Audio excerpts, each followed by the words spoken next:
Studio کی شکل میں ایک ایسا ادارہ دیا جہاں اور ہزاروں فلمیں تیار ہوئیں. ہمارے بڑے سینئر ہدایت کار فلم ساز یہاں موجود ہیں. میں آپ کی بھرپور تالیوں میں ان تک پہنچ رہا ہوں. جناب شوکت حسین رضوی صاحب. جو لوگ ہیں یہ آپ کا نام انہوں نے بارہا اخبارات میں پڑھا ہوگا, ہزاروں مرتبہ پڑھا ہوگا. میں اتنی صرف آپ کو زحمت دینا چاہتا ہوں کہ آپ ایک لمحے کے لیے کھڑے ہو جائیے. یہ لوگ آپ کو دیکھ لیں جن کے بارے میں نے کہا کہ یہ فاؤنڈرز میں سے ہیں پاکستان فلم انڈسٹری کے.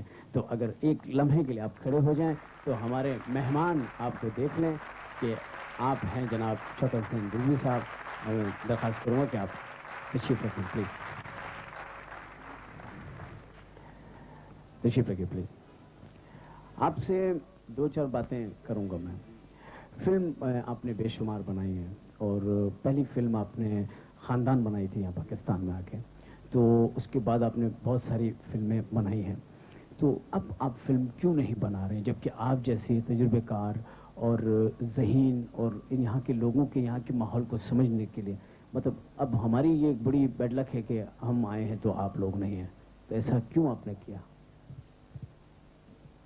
اس کے لیے میں عرض کروں آپ سے کہ آج کل کی جو پکچریں بنتی ہیں, جو بھی کہانیاں ہوتی, ان کو آپ خود دیکھتے ہوں گے کہ اسٹینڈرڈ کی نہیں ہوتی, لچر ہوتی ہیں.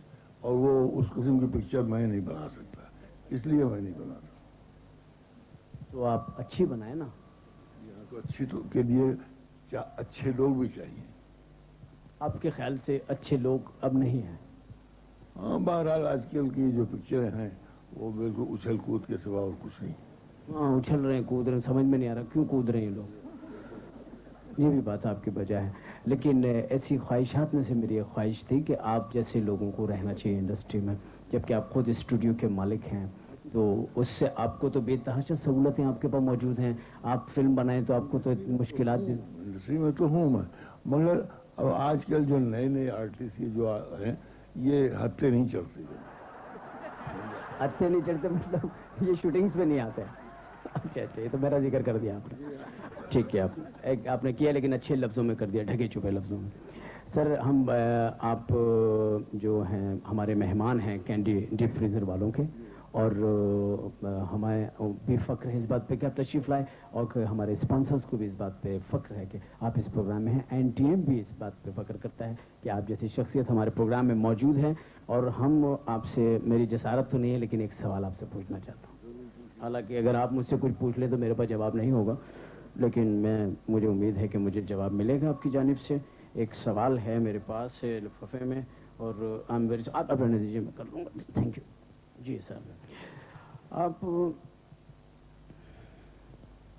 ایک ٹیلی ویژن تو دیکھتے ہوں گے آپ؟ دیکھتا ہوں. اچھا جی, آپ صرف ایسی دو فلمی شخصیتوں کے نام بتا دیجئے جنہوں نے فلم کے بعد ٹیلی ویژن پر بھی کام کیا. جو سوچنے والی بات ہے. بہرحال میں ایک تو میرا آرٹسٹ خود کمال احمد, کمال جی, ایکٹر کمال صاحب جی ہماری پکچر میں کام وہ کر چکے ہیں, اب وہ ٹیلی ویژن میں بھی ہیں. بالکل, ایک جواب صحیح ہو گیا آپ کا. دوسری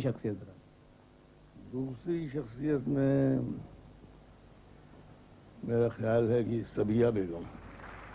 جی ہاں, صبیہ بھابھی بجے طور پر فخر کرنے کے قابل ہیں پاکستان فلم انڈسٹری کے لیے, اور مشعل راہ ہیں, اور ایک انسٹیٹیوٹ ہیں. وہ کوئی آرٹسٹ نہیں ہے, وہ ایک انسٹیٹیوٹ, ایک ادارہ ہے اپنی ذات میں. ہم سب ان پہ فخر کرتے ہیں اور کوشش کرتے ہیں کہ ہماری آرٹسٹوں کو چاہیے کہ انہیں فالو کریں. تو سر آپ نے دونوں انعامات جوابات صحیح بتا کر یہ کینڈی ڈی فریزر جو ہے اس کا انعام آپ نے جیت لیا ہے. یہ آپ کے گھر پہنچ جائے گا. ہمارے مہمانوں کی آپ نے ابھی فرمایا کہ 2 انعامات ملیں گے. جی جی, میں نے کیا کہا؟ 2 انعامات ملیں گے. وہ 2 ہیں, جڑے ہوئے ہیں وہ فریزر. یہ کینڈی کے جڑواں بچے ہیں. جڑواں بچے تو الگ ہوتے ہیں نا, وہ بات الگ تو ہو جاتے ہیں لیکن کہلاتے جڑوے ہیں.